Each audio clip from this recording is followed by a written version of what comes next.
10 LS, série 45. Question 1. Calcule l'aire de la partie grisée en prenant pi environ 3 puisque pas de calculatrice.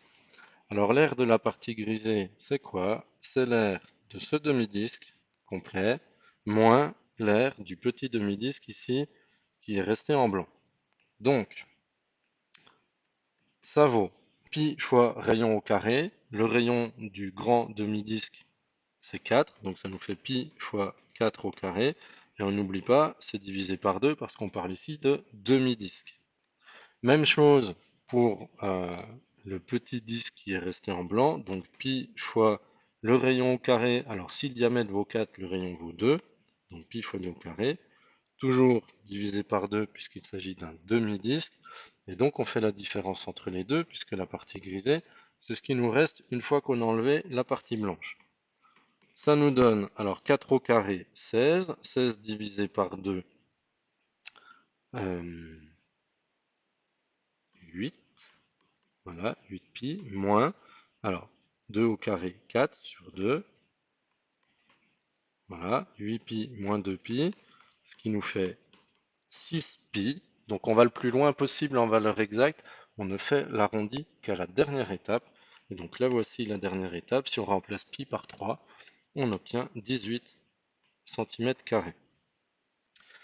Question 2. Calcule le périmètre de la partie grisée en prenant pi toujours environ égal à 3. Donc là, on a la même figure. Par contre, le périmètre ne s'obtiendra pas du tout avec une soustraction. Donc le périmètre, on va l'obtenir de la manière suivante. On va faire le tour, tout simplement. Alors déjà, on va repasser un petit peu par-dessus pour que ça soit plus facile à voir. On a cette partie-là. La partie droite ici, donc on a 4 cm. Plus, puisqu'on fait le tour, on ajoute. On a ici ce qui correspond au demi-périmètre d'un cercle. Donc 2 fois pi fois rayon, ici le rayon c'est 4 cm, mais comme c'est la moitié, on divise par 2. Et on termine avec la même chose, mais pour le petit cercle. Et donc on ajoute, hein, on n'enlève pas, on ajoute, donc c'est 2 fois pi, le rayon cette fois-ci c'est 2, et c'est toujours sur 2, puisque là c'est un demi-périmètre. Donc là il faut faire attention à ne pas oublier la partie de ligne droite.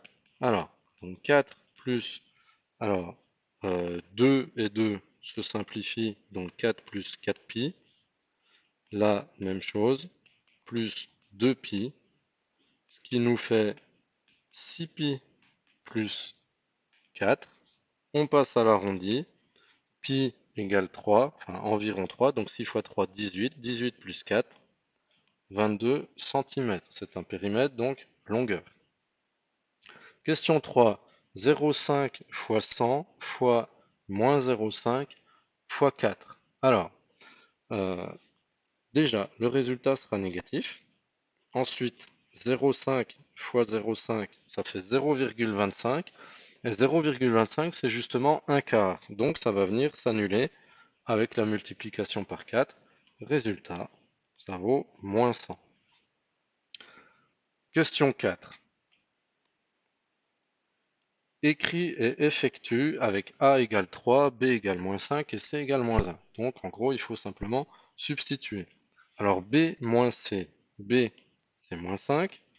On n'a pas besoin de mettre entre parenthèses parce que c'est le premier. Par contre, moins C, donc ça sera moins 1. Ça nous fait moins 5 plus 1. Et donc, moins 4. B au carré. B au carré, c'est moins 5 au carré. Là, il ne faut pas oublier les parenthèses, sinon on va avoir une mauvaise surprise au niveau du signe. Et moins 5 au carré, le moins est dans les parenthèses avec une puissance paire par-dessus, donc le moins disparaît. Et 5 au carré, ça vaut 25. Et 3 fois B plus A fois moins 2. Alors, 3 fois B, donc 3 fois moins 5, plus A, c'est-à-dire 3 fois moins 2. Ça nous donne, alors 3 fois moins 5, ça vaut moins 15. plus 3 fois moins 2. Alors 3 fois moins 2, ça fait moins 6. Donc plus moins 6, ça revient à faire moins 6 directement. Et moins 15 moins 6 égale moins 21.